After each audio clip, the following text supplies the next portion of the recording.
Қайырлы күн қыздар. Бүгін суши дайындап көреміз. Ең алдымен менің каналыма тіркеліп, қоңыраушаны басып қойыңыздар және видеоны соңына дейін көрулеріңізге кеңес беремін.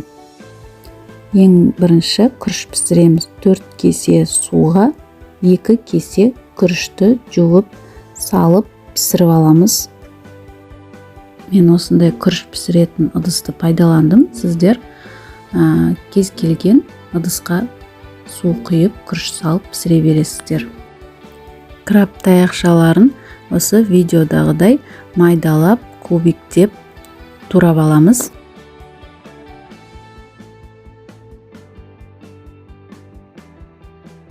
Қиярды ұзынша етіп, жіңішке қылып тураймыз.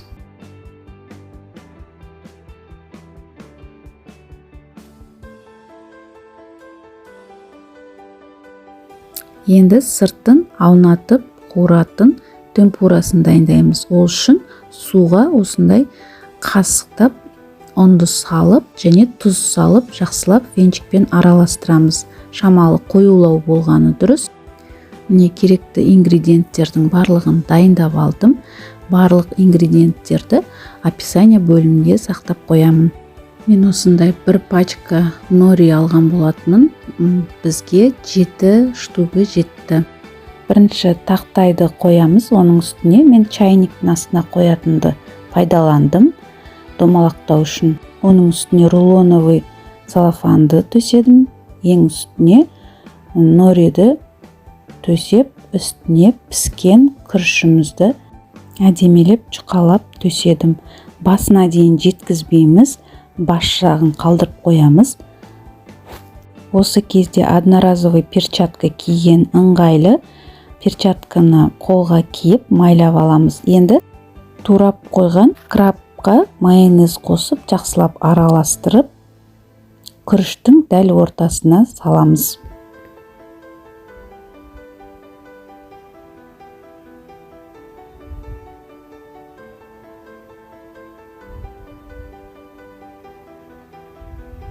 Оның үстіне туралған қиярымызды саламыз. Енді клейгейлі ірімшікті осындай крем сығатын арнайы пакетикке салып сығамыз. Клейгейлі ірімшік дегеніміз сливочный сыр. Осылай видеодағыдай әдемелеп ораймыз. Өте оңай жасалу жолы. Жасап көріңіздер осылай. Енді мына қалдырып қойған жерді сулап жабыстырамыз. Міне 4 бұрыштылап ашсаңыздар да болады, домалақтасаңыздар да өзіңіздің қалауыңыз бойынша осылай жасап шығамыз.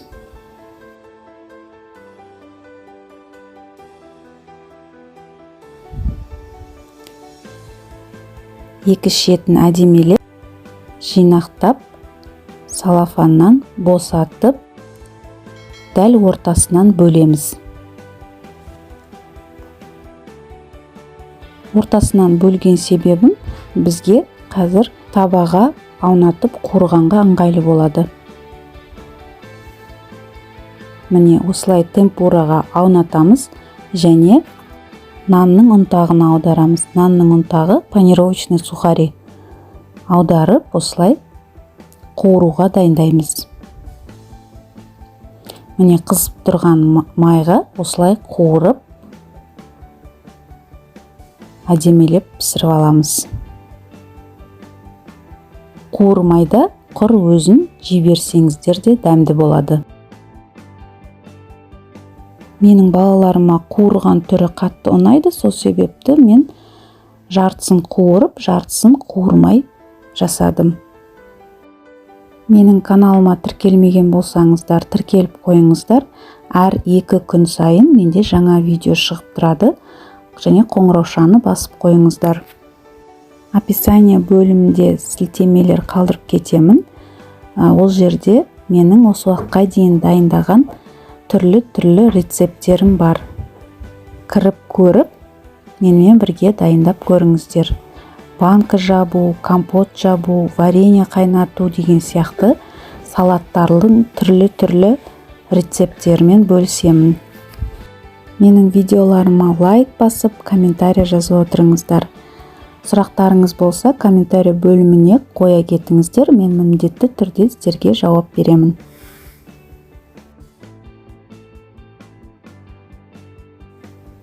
Міне мен дайындап қойған сушыларымды осылай майға қуырып, соңғы сушыларды қуырып жатырмын. Балаларыма өте қатты ұнады, өте дәмді болды. Осылай оңай жолмен жасап көріңіздер. Міне енді кесіп, осылай әдемелеп, ыдысқа салып, қасына соуспен бірге жесеңіздер болады. Соевый соусқа шамалы су қосып, осылай соус жасап, соған батырып жесеңіздер өте дәмді шығады.